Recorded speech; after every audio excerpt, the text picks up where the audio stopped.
Hello and welcome to another Earth Science podcast. I'm your host, Mr. Buss. Let's talk about our current climate situation. So first of all, let's take a look at this crazy graph down here at the bottom. All right, so what are we looking at? We're looking at, on the y-axis, we're looking at carbon dioxide in parts per million from 170 parts per million to 310 parts per million. And we have time on the x-axis from 650,000 years ago to present. Humans, Homo sapiens, came into the picture about 200,000 years ago. So that's where our species, as we know it today, came into being. Of course, our ancestors were on the planet previously.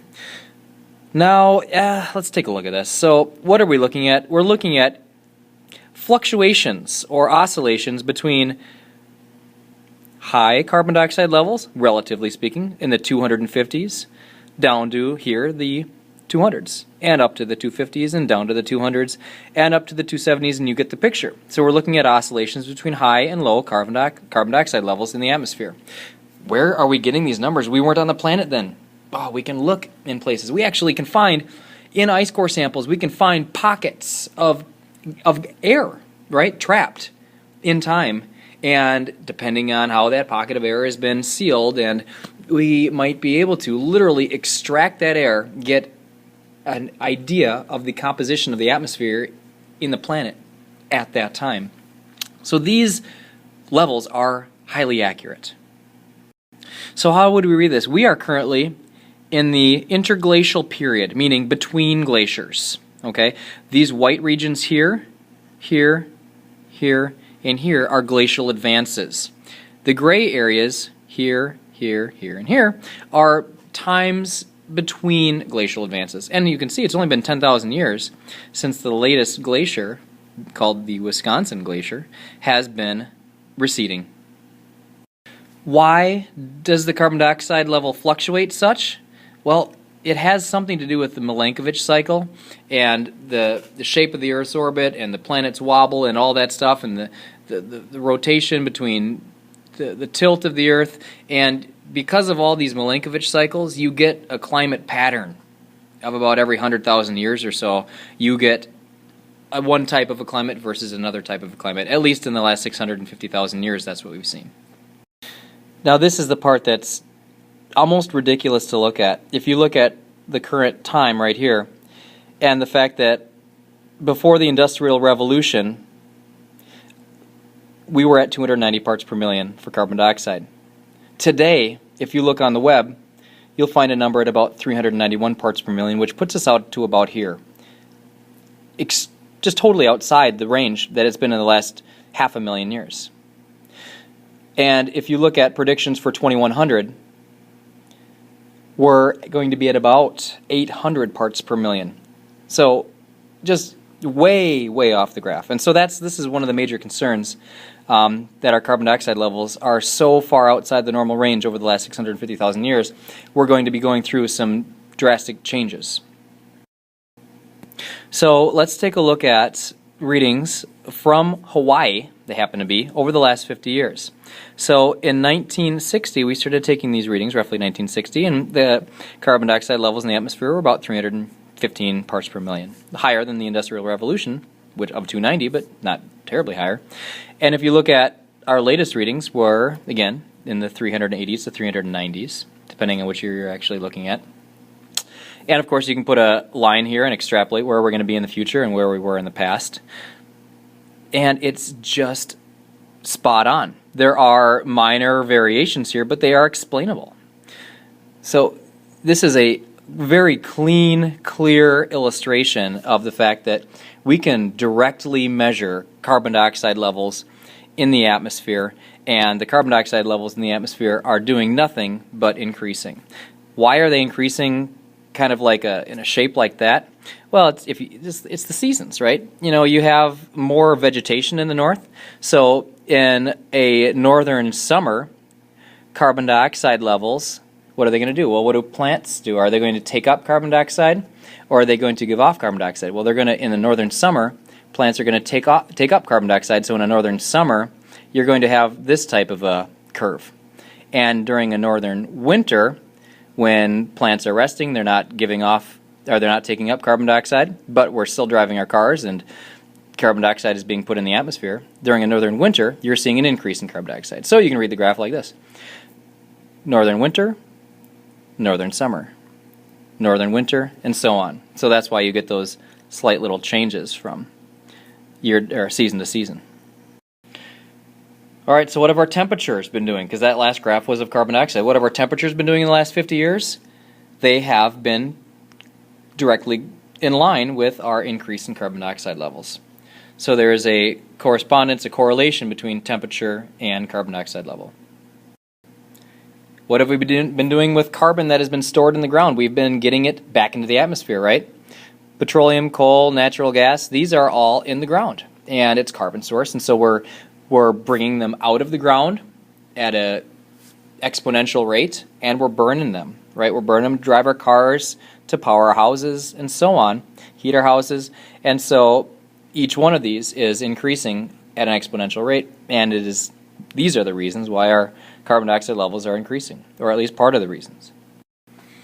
So this brings us to a point where we say, okay, well, how sure are we of this? How sure are scientists, all reputable scientists, that there's a link between current documented climate change and changes in atmospheric carbon dioxide levels? In 2013, there is zero debate about whether or not carbon dioxide levels in the atmosphere are having an effect on climate. There is a link. How certain are scientists of what the effect will be? That's where there's debate. How high will sea level go by 2100? What will be the global average temperature? How acidic will the oceans get because of acid rain? These are the debates, not will the things happen. It is how fast will they happen. Remember, carbon dioxide levels are likely to be 800 parts per million by 2100. That's a very accurate estimate. Remember that 290 parts per million is the most it's been for nearly a million years. It's important to note that the world has seen natural causes of increased carbon dioxide higher than 800 parts per million. But what we see is 800 parts per million, or anticipated, at a time when we have converted basically the entire surface of the Earth to support a single species through terraforming, habitat alteration, fragmentation, destruction, and you're putting a massive strain on the planet's resources and causing one of the fastest and most massive extinctions in the planet's history. So what effect will the elevated carbon dioxide level have? That's the debate. What effect will it have? How fast are things going to be rolling here? So here's our worst case. Here's the worst case, all right, that scientists are predicting.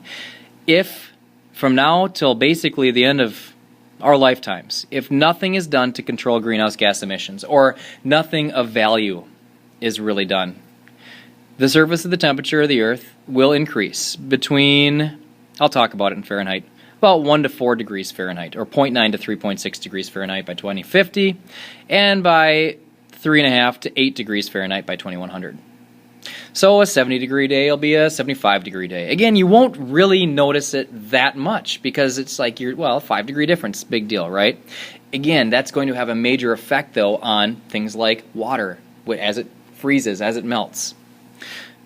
We're going to be seeing carbon dioxide levels over 800 parts per million when we started at 280 and we're at 395 or 391 today by 2100. Again, time does not end by 2100.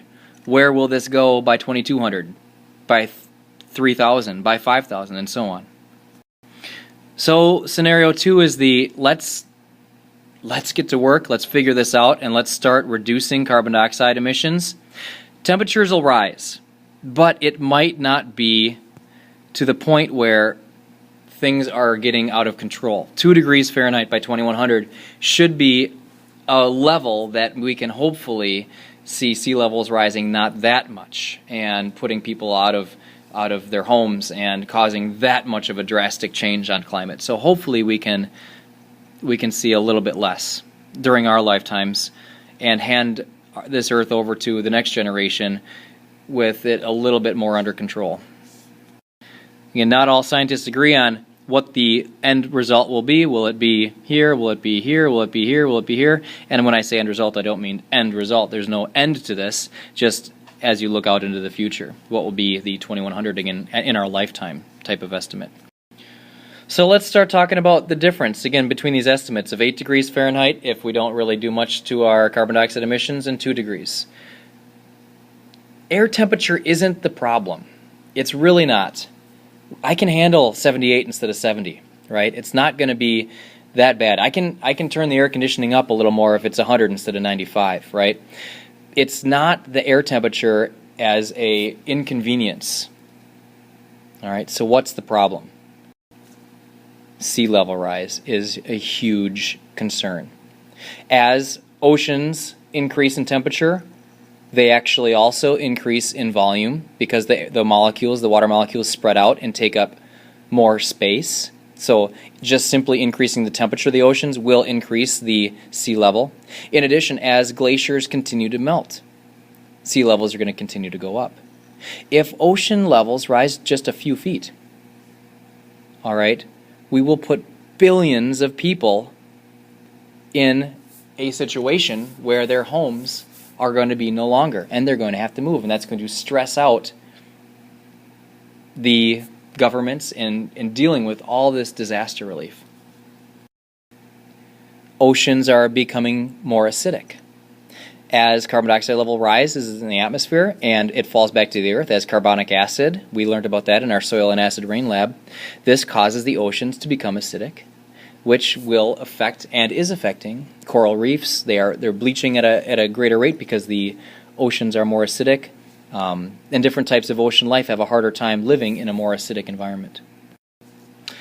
Imagine if the atmospheric circulation and ocean currents were to shut down. I'm not saying they're going to, but again, as climate changes, you can't really predict exactly what's going to happen. So these things hopefully don't change, but something is like the Gulf Stream. If that does not direct the same way it directs, Europe becomes extremely cold. Again, just climate change doesn't always mean warmer. It could make Europe colder, right? Depends on how these atmospheric circulation cells and ocean currents change as climate changes. As I walk through Farmington, looking at the nature and the paths, I love it, it's awesome. But if you actually know what you're looking at, a lot of the time you'll notice nearly every single plant or every single place you look, there's going to be an invasive species. If you know what native species are and you know the difference between a native species and an invasive species or species that aren't normally from an area, they were introduced and now are taking over, are going to continue to become more of a problem. Emerald ash borer, Japanese beetles, buckthorn, all sorts of invasive species. I mean, think of the dandelion, They are going to have an easier time taking over as existing species are more stressed by the changing climate. So we'll finish with a couple of graphs here. We've got documented sea level rise. It is happening. I'll note this is coral reef bleaching, again, as the oceans become more acidic. Surface temperatures of the oceans are increasing. You're going to see a lot more stress on existing plants and trees and animal life as climate becomes more difficult to adjust to.